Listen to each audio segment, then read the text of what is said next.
और वही exit poll आने के साथ पूर्व सीएम डॉक्टर रमन सिंह का बड़ा बयान सामने आया है। पूर्व सीएम ने कहा कि बीजेपी ने चुनाव अभियान में जनता के मुद्दों पर जोर दिया था, इसी के चलते 15 से 46 पहुंचने की कल्पना एग्जिट पोल में दिख रही है।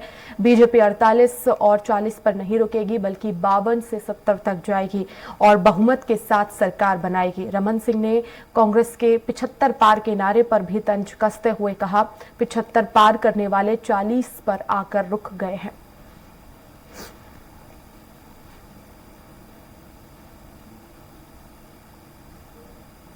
पंद्रह से हम 48 और 15 से 46 तक पहुंचने की कल्पना आज एग्जिट पोल के नतीजे में दिख रहा है, पर इससे भी बेहतर नतीजे निकल के आएंगे और कहीं 48 और 46 में भारतीय जनता पार्टी रुकने वाली नहीं है।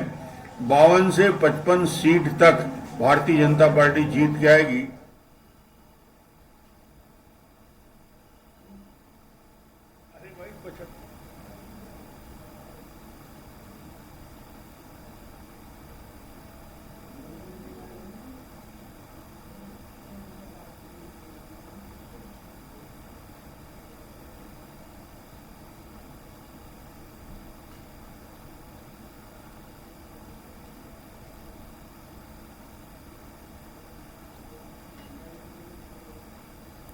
तो पूर्व सीएम डॉक्टर रमन सिंह का बयान सामने आया है। एग्जिट पोल के बाद रमन सिंह का कहना है कि 35 सीट से नीचे कांग्रेस जाएगी, तो वहीं बीजेपी भारी बहुमत के साथ सरकार बनाएगी।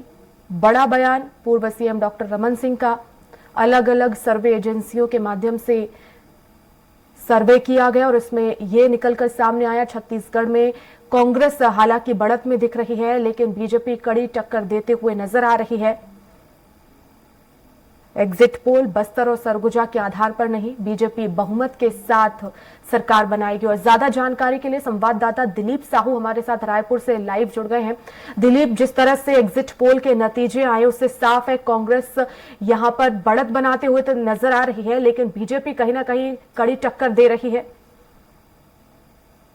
जी बिल्कुल वर्षा, जितने अलग अलग जो एजेंसियां हैं, सर्वे एजेंसियां जिनकी एग्जिट पोल रिपोर्ट आई है, उसमें ज्यादातर में कांग्रेस को बढ़त दिखाई दे रही है। लेकिन स्पष्ट रूप से जिस तरह से दावे कांग्रेस कर रही थी कि 75 पार का जो आंकड़े की बात कर रही थी, वो 75 पार किसी में नहीं दिखाई दे रहा है।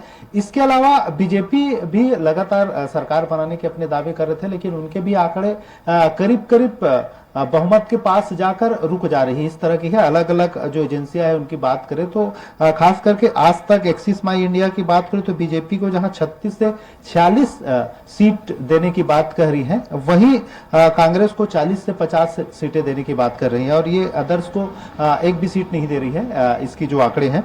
इसी तरह जन की बात करें तो 34 से 45 सीट बीजेपी को देने की बात कह रही है।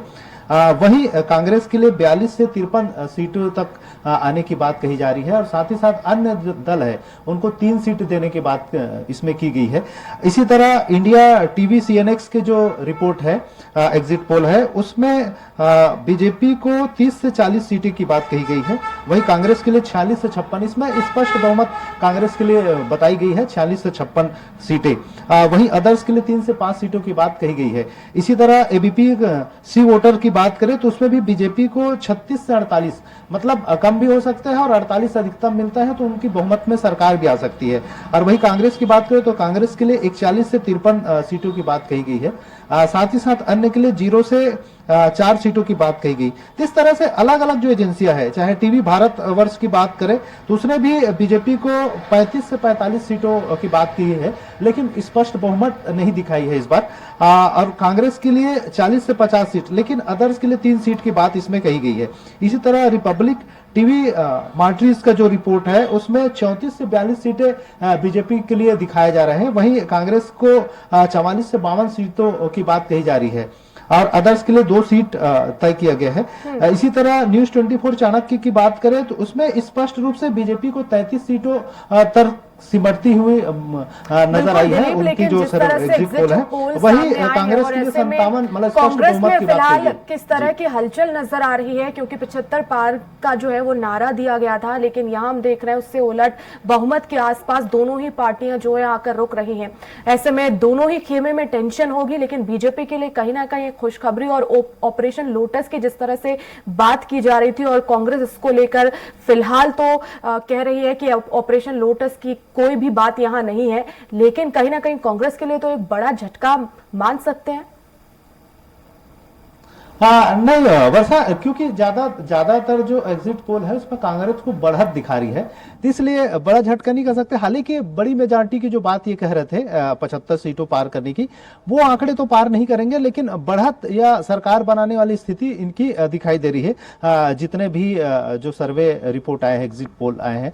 लेकिन एक बात है, पिछले बार 2018 की जो सर्वे रिपोर्ट की बात करें तो उसमें भी बीजेपी को जहां 41 सीट बताए थे और कांग्रेस को 43 सीटों की बात कही गई थी, लेकिन जब एग्जैक्ट रिपोर्ट आया यानी मतगणना हुई उसके बाद जो रिपोर्ट आया उसमें बीजेपी 15 सीटों तक सिमट गई थी, वहीं कांग्रेस को बड़ी बहुमत मिली थी, 68 सीटों पर वो जीत हासिल किए थे। तो इस तरह से एग्जिट पोल को एग्जैक्ट मानना सही नहीं है, लेकिन एक संभावित पोल की नजर से देखा जाता है कि लगभग बहुत बार ये हुआ है कि संभावित जो आंकड़े हैं एग्जिट पोल के, वो जब एग्जैक्ट रिपोर्ट आती है, एग्जैक्ट पोल जब काउंटिंग होती है तब उसके आसपास रहने की बात कही जाती है, लेकिन कई बार ज्यादा उलटफेर देखने को मिलता है। जिस तरह पिछले बार 2018 के जो विधानसभा चुनाव हुए थे उसमें एग्जिट पोल के तमाम एग्जिट पोल के आंकड़ों को धरता बताते हुए जो एग्जिट पोल आए थे, एग्जिट रिपोर्ट जो आई थी, वोटिंग के बाद जो परिणाम आए थे वो बहुत चौंकाने वाला था, जिसमें बीजेपी को कोई नहीं कह रहा था कि 15 सीटों पर सिमट जाएगी।